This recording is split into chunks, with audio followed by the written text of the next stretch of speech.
अन्य समाचार पर नजर करिए। जामनगर में विद्यार्थीओना वाळ कापवानी घटनाथी रोष जोवा मळ्यो छे। नागेड़ी पासे आवेली स्वामीनारायण गुरुकुल प्राथमिक शाळामां शिक्षके विद्यार्थीना वाळ काप्या। एकथी વધુ विद्यार्थीने तेल न नाखवाने कारणे वाळ काप्या होવાનો आरोप छे। धोरण 4ना विद्यार्थीओना शिक्षके वाळ कापता मामलो पहोंच्यो शिक्षण अधिकारी कचेरीए।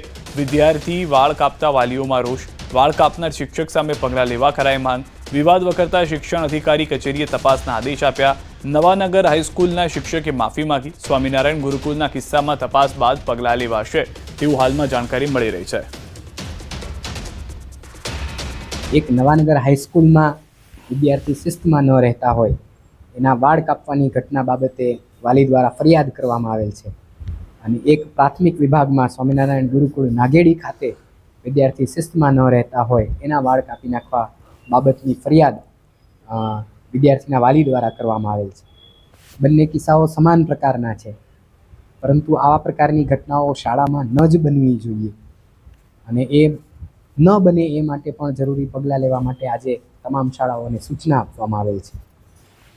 कोईपण विद्यार्थी नी सामे कोईपण प्रकारनुं कोर्पोरल पनिशमेंट ए योग्य નથી અને નથી જ।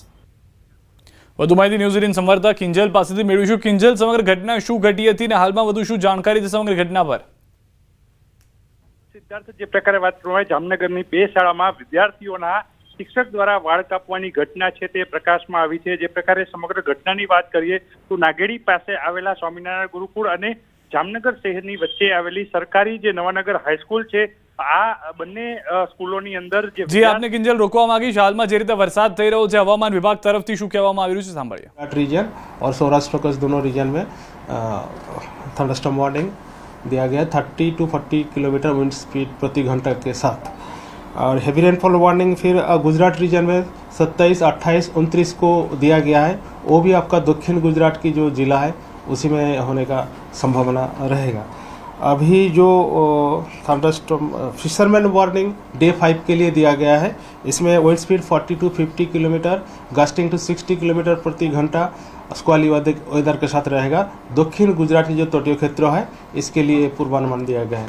उत्तर गुजरात की जो तटीय क्षेत्र के लिए कोई वार्निंग नहीं है। अहमदाबाद के लिए जो पूर्वानुमान है लाइट रेन का संभावना रहेगा। और जो लाइन ऑफ विड्रॉल अभी पास कर रहा है 32 degree north, 74 degree east, Tarn Taran, Sangrur, Jind, Rewari, Tonk, Mehsana, Porbandar, then 21 degree north और 68 डिग्री ईस्ट। फर्दर इस कंडीशन